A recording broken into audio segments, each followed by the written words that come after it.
अब model commercial institute Bihar Patna द्वारा आपकी 200 शब्द प्रति मिनट की दर से डिक्टेशन आरंभ होने वाली है। रेडी?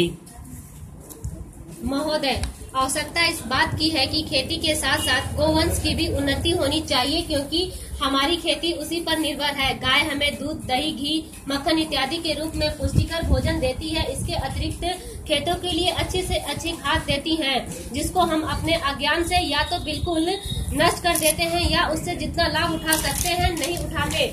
वह बछड़े देती है जो हल जोतते हैं और गाड़ियों को खींचते हैं। यहाँ तक कि मरने पर वह बहुमूल्य चमड़ा भी दे जाती हैं, और यदि अन्य वस्तुओं का भी ठीक उपयोग करें तो अन्य आवश्यक चीजें भी उसके मृत शरीर से हम पा सकते हैं। मेरा विश्वास है कि यदि हम गो पालन ठीक से करें तो एक बार फिर इस देश में दूध की नदियां बहने लग सकती हैं। इसके लिए कुछ रूढ़ियों को छोड़ना होगा और गाय के लिए समग्र सेवा भाव को ग्रहण करना होगा, अर्थात उसको अच्छा पुष्टिकर भोजन देने से लेकर नस्ल सुधार और मरने पर उसके शरीर से या जो कुछ भी लाभ उठाया जा सकता है उसको प्राप्त करने का पूरा प्रयत्न होना चाहिए। जब तक कृषि सुधार और गो संवर्धन के कार्य साथ साथ नहीं किए जाएंगे तब तक खाद्य समस्या पूरी तरह हल नहीं हो सकेगी। खाद्य पदार्थों में अन्न आवश्यक है, पर दूध, दही, घी, मक्खन इत्यादि अर्थात गोरस भी किसी रूप में कम आवश्यक नहीं।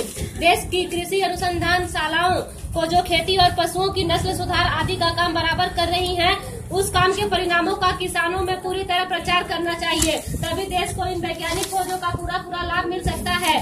पश्चिमी देशों के परीक्षणों से खेती के क्षेत्र में इन अनुसंधानों और वैज्ञानिक खोजों का महत्व और उत्पादन का प्रभाव भली प्रकार प्रमाणित हो चुका है। पूर्व में जापान ने वैज्ञानिक प्रणाली के अनुसार खेती करनी आरंभ की और इसके फलस्वरूप वहाँ के उत्पादन में कई गुना वृद्धि हो गई। इस प्रकार अपने निर्वाह के लिए काफी खाद्य पदार्थ पैदा करने के लिए, जिसमें अनाज और गोरस दोनों है, किसानों को नई खोजों से लाभ उठाकर नई पद्धतियां अपनानी चाहिए। इस संबंध में आपके समाज का यह सुझाव कि किसानों को पूसा कृषि अनुसंधानशाला और राज्यों में स्थित अनुसंधानशालाओं में कुछ दिन रहने का अवसर दिया जाए अत्यंत प्रशंसनीय है।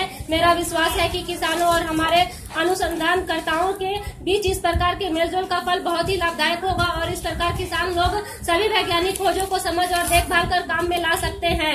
भारत कृषक समाज इन सभी खेती और किसान संबंधी कार्यों में बहुत कुछ कर सकता है। यह किसान का अपना संगठन है और व्यवहारिक सहायता की आशा कर सकते हैं। ये 200 शब्द प्रति मिनट की गति से लिखे गए हैं। अभी हमारे पटना के मॉडल कॉमर्शियल इंस्टीट्यूट के मृत्युंजय कुमार ये अभी लोकसभा के एग्जाम देने वाले हैं। देखते हैं।